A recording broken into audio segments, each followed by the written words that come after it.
अस्सलाम वालेकुम वरहमतुल्लाहि वबरकातुहू।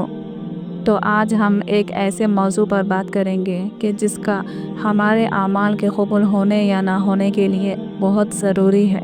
जैसा कि हम सब जानते हैं कि हर आमाल का दारोमदार सिर्फ एक ही चीज़ पर होता है और वो है हमारी नीयत।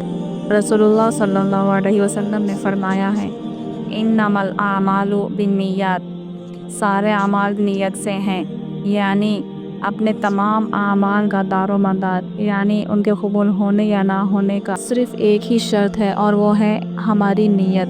अगर हम नमाज़ पढ़ते हैं या रोज़ा रखते हैं या किसी की मदद करते हैं या दीन सीखते हैं, हमारा कुछ भी अमल हो, अगर हमारी नीयत उसके पीछे सिर्फ अल्लाह ताला को राज़ी करना है तो वो अमल हमारे हक़ में मकबूल होगा। और अगर हम ये सब लोगों को दिखाने के लिए करें या लोगों से तारीफ़ पाने के लिए करें या फिर अपने किसी दुनियावी मकसद को हासिल करने के लिए करें तो उस वक्त हमारे ये आमाल हमारे लिए सवाब के बजाय वबाल बन जाएंगे।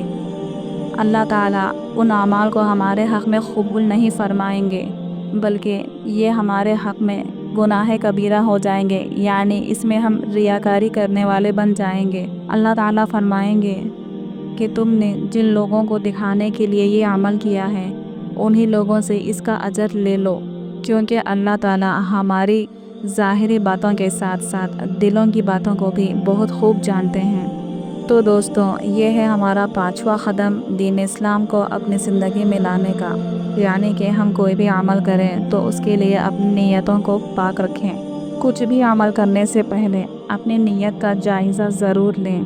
तो अगर वीडियो पसंद आई हो तो इसे लाइक एंड शेयर ज़रूर करें और ऐसे ही दीनी मालूमात के लिए मेरे चैनल को सब्सक्राइब करें।